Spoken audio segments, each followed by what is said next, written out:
तैयार हूँ सरहद पर जाकर सीने पर गोली खाने की। एक माँ बनकर हर दर्द को सह जाना आता है, एक बहन बेटी पत्नी बनकर हर गम को छुपाना आता है। और रसोई में सिर्फ बेलन ही नहीं साहब, मुझे इस वतन की रक्षा के खातिर हथियार उठाना भी आता है। मुझे इस वतन की रक्षा के खातिर हथियार उठाना भी आता है। और भूल मत करना सिर्फ पापा की परी समझने की, और भूल मत करना सिर्फ पापा की परी समझने की। मैं रानी लक्ष्मीबाई हूँ, मैं रानी लक्ष्मीबाई हूँ।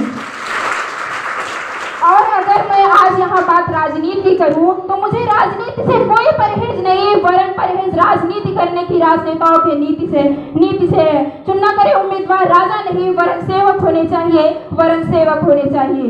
जो जनता की हर समस्याओं को निदान कर सके, जो जनता के हर समस्याओं का निदान कर सके।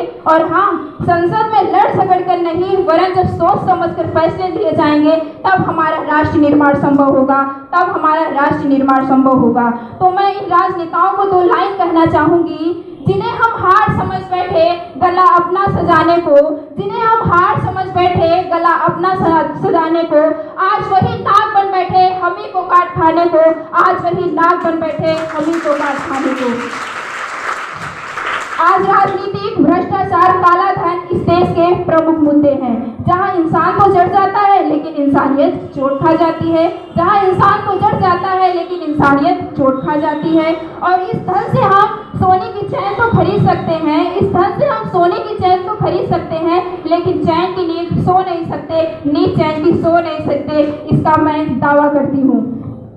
हमारा राष्ट्र निर्माण तब संभव होगा जब एक गरीब की झोपड़ी को बदलकर उसका अपना एक घर होगा। हमारा राष्ट्र निर्माण तब संभव होगा जब प्रत्येक किसान के खेत में पानी पहुंचाया जाएगा।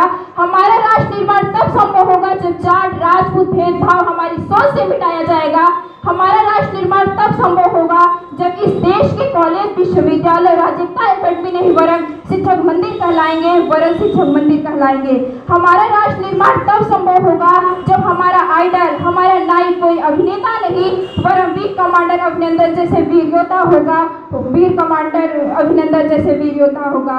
हमारा राष्ट्र निर्माण तब संभव होगा जब परीक्षाओं के पेपर लीक नहीं होंगे, युवाओं के भविष्य के साथ खिलवाड़ नहीं किया जाएगा। हमारा राष्ट्र निर्माण तब संभव होगा जब परीक्षाओं के पेपर लीक नहीं होंगे, युवाओं के भविष्य के साथ खिलवाड़ नहीं किया जाएगा।